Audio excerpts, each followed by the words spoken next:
That particular project was very defining in my coming to the realization of how valuable your integrity and your reputation is. You just cannot afford to jeopardize your integrity. Live from Seattle, this is Como News 4. The $12 million expansion project was to add 13,500 seats to Husky Stadium and was well on the way to an August 1st completion date. I can tell you with Paul Lydig, when you agreed to do something, you knew he was going to hold up his end, and you're going to hold up yours. When early this morning, an iron worker noticed that one of the giant beams had buckled. The superintendent under Wally was Ed Griffin, and Ed noticed that some columns didn't look right. I found the problem in the truss, and it was a long split in one of the tube steel trusses. We came in that morning and there was a bubble at one of the temporary connections. Wally ran up there and he said, "It's worse than what we ever thought." He said, "Get everybody out of here." I heard this incredible noise. My house shook. There was like 3 rifle shots when bolts started shearing. And it was just bang, bang, bang. I mean, I can close my eyes and still see it falling. But miraculously, no one was hurt. More than 100 construction workers were immediately cleared from the site, and it's a good thing. Wally had someone go check that shack, and there just happened to be someone in it. His words were, "You son of a bitch, I owe you." How could this happen? What do they do now? And will it be ready for football season? People entrust us to do major things for them, and they have to believe that they're dealing with people who have a high degree of integrity. Paul Lydig and Altar and Mike Lude were meeting to discuss whether the stadium could be constructed in time for the first game. Paul responded that absolutely, as long as he kept the bureaucrats out of his way. If he told you something, it was going to happen, and I think that's kind of been something that's embedded in our people. He was a great mentor. In many respects, he was kind of like a father figure to me. There were some of us that was working about 18-hour days. Larry, Gus, Wally, and I, everybody was out there working on it to get it done. Paul stepped up, utilized his own funds and basically financed the rebuild. We resumed construction in April of '87 and ended up completing in time for the September 5th game. Touchdown! Yeah, that was quite the day, though. Unbelievable sense of accomplishment. It was a great game. Huskies won, and the rest is history. 9 years later, he was still running Lydig. Paul died of a heart attack in his sleep. I was actually working on an estimate, and I got a call, I believe from Darlene, to tell me that Paul had just passed. When Paul died, we all wanted Larry to take the reins because he was just one of us. After getting the news, which obviously was a shock, I got my current 3 partners together.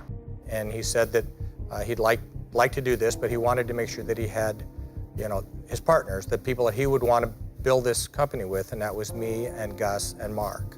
We all came up through the ranks, right? So we all started at the bottom and know what it's like to be an employee that's living paycheck to paycheck. Paul died on the 10th of September. My son was born on the 15th of September, and Larry bought the company on the 16th of September. 1 week. Some of the earlier meetings, we said, we have to keep our eye on the ball. Let's get work, let's build it profitably, let's take care of our people, and let's don't let all this other stuff distract us from those basic things. My dad always taught me, given enough time and enough money, anybody can build a building. But the art of it is to build something that's for the right price and for the right time frame. That's the difference. We've never really had problems. We've had challenges, and we've overcome those challenges working together.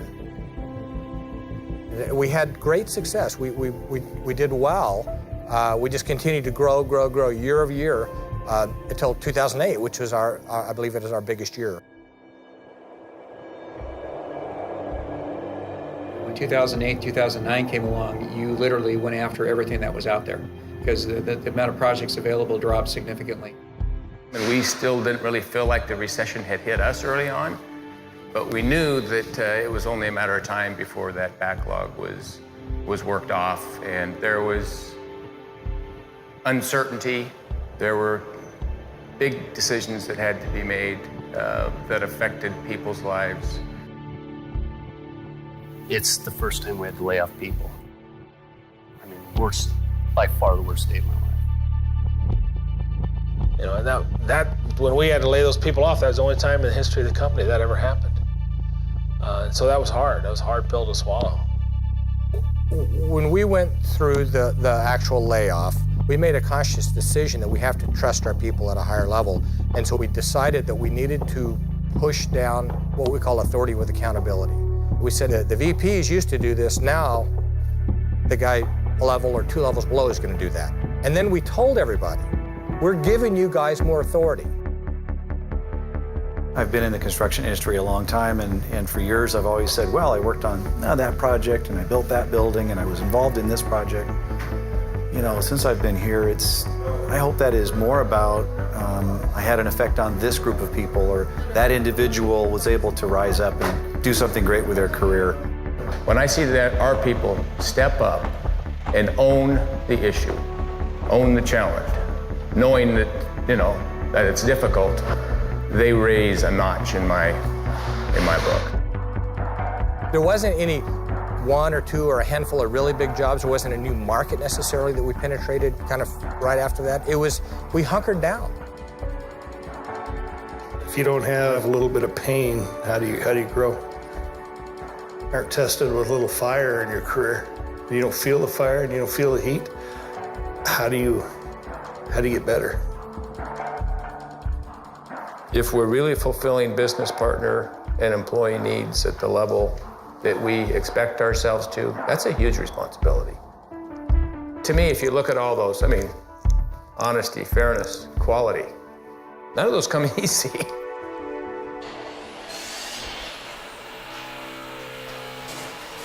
So this is Auburn, city of Auburn. And maybe somewhere between 5 and 10 years ago, they annexed the community to make it a little larger. Back then it was 26,000 people, and now it's annexed up to 46,000. And something that hits me is the leadership was able to get the community to come on board and say, we're gonna spend $130 million to build something. And they said, you know, this building, for the students that come here, this is the nicest place they go all day. The school we just replaced was built in 1950. This school is designed to be a 100-year building. So Lydig's investment in this school, my personal investment in this school, is expected to be here for another 100 years. Our company is built around people, and those people are all coming together with a common mission. And our mission is to attain long-term client preference as a provider of premier construction services. And we exist to fulfill business partner and employee needs to the values of fairness, honesty, and quality.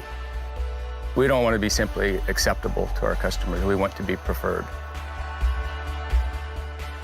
And the more our people grow, the better we will be able to deliver on that mission. Again, it comes down to integrity, reputation, and those things, and the value of those. Losing money is survivable.